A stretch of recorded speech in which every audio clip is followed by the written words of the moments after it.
Quando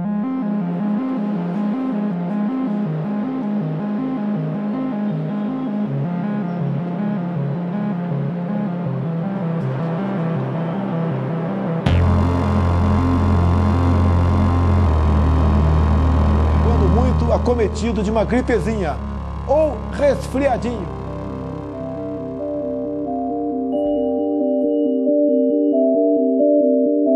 Esse é um país em luto, né? São milhares de brasileiros que perderam filhos, pais, avós, vizinhos, amigos, um país enlutado, né? E o que isso significa, né, para uma geração de órfãos, uma geração de viúvos e viúvas, a gente precisa entender, né, como que é esse luto coletivo, esse trauma coletivo na sociedade.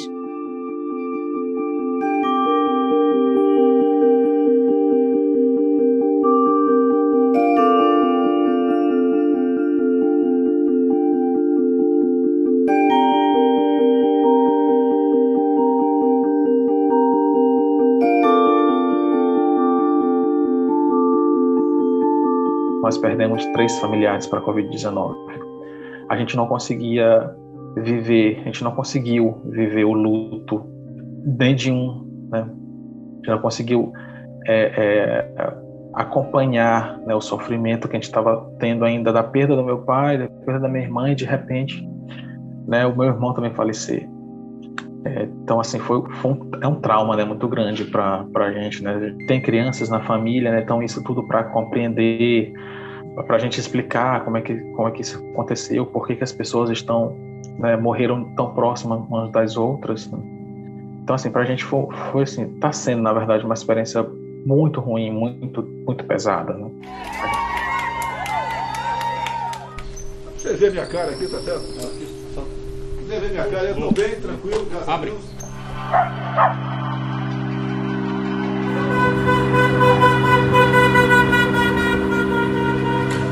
As famílias diziam assim: eu perdi o meu filho, eu perdi meu pai, eu perdi minha mãe, porque o Estado foi omisso e eu quero que alguém pague por isso.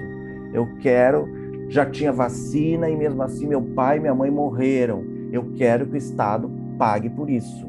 Eu quero responsabilizar o Estado por isso. O Estado foi omisso, foi negligente.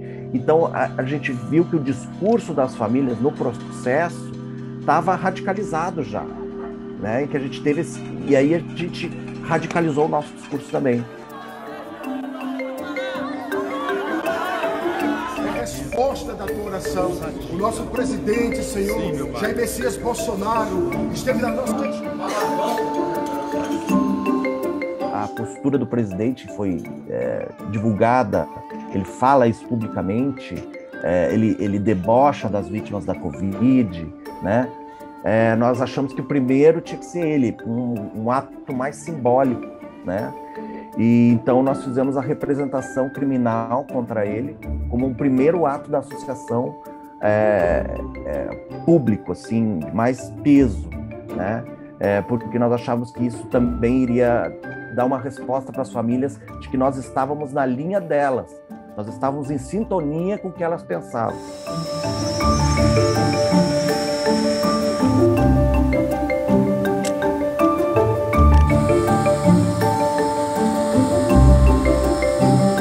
É um motivo político, não foi um motivo... A gente não tem brasileiros mais suscetíveis do que o resto do mundo, a gente não tem o pior sistema de saúde do mundo, a gente tem um presidente que faz uma política negacionista aqui. Então, quando a gente tem representantes do país com frases muito emblemáticas, fazendo o povo desacreditar no que eles têm de ferramenta para se proteger do vírus, que é o uso de máscaras, que chegou a ser interrogado quando a gente já estava com 250 mil mortes. Em março de 2020, quando começou a Covid-19, a gente até tem uma certa coesão dessas ações locais, né? A gente tem um pico de adesão ao distanciamento social, a gente tem vários municípios que estão fazendo lockdown, mas essa sincronia não dura tanto, né? Logo, a gente tem uma flexibilização das medidas de distanciamento social de uma forma bastante desincronizada. né? Então a gente vê que essa flexibilização ela começa a ocorrer em alguns municípios já mesmo em março de 2020, logo depois eles adotarem o lockdown, eles já relaxam, outros em abril, outros em maio, outros em junho, e aí a gente tem uma pandemia que começa a se interiorizar, a se espalhar pelo Brasil, porque essas medidas de distanciamento não têm a mesma duração, não têm a mesma adesão e não têm a mesma intensidade.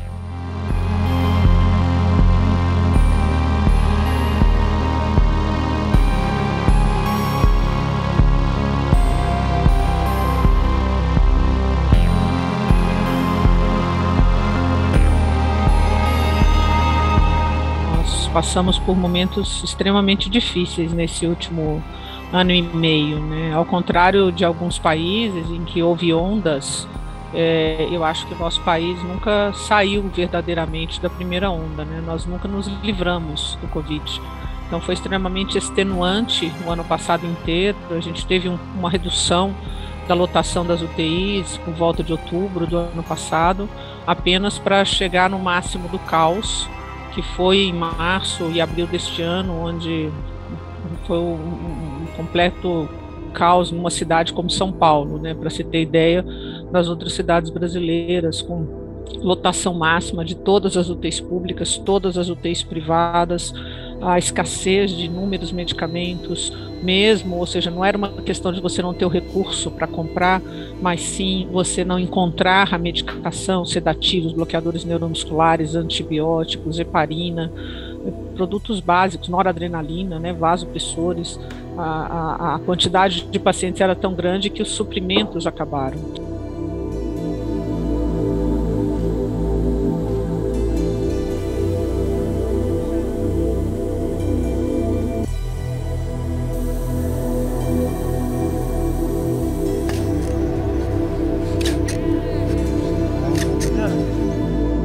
Teve uma epidemia muito grande na minha comunidade que eu nunca tinha tido. Eu nunca vi tanta violência doméstica. Nunca.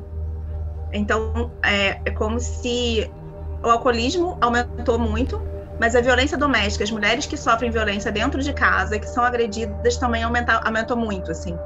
Então, foram consequências da pandemia, e número de depressão, ansiedade, isso agravou muito, assim.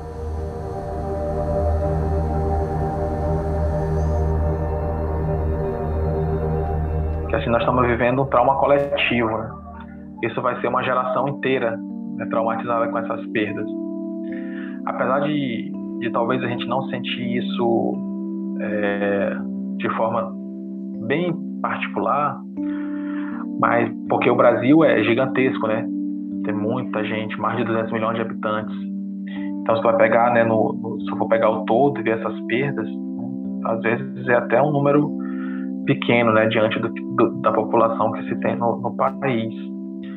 Mas da forma que está acontecendo, né, de serem pessoas jovens, de serem pessoas próximas, de serem pessoas saudáveis, isso gerou um trauma coletivo, né, no Brasil. Então, assim, é difícil você encontrar aqui alguém que não teve um familiar, um amigo, ou conhece alguém que perdeu um parente para a Covid-19.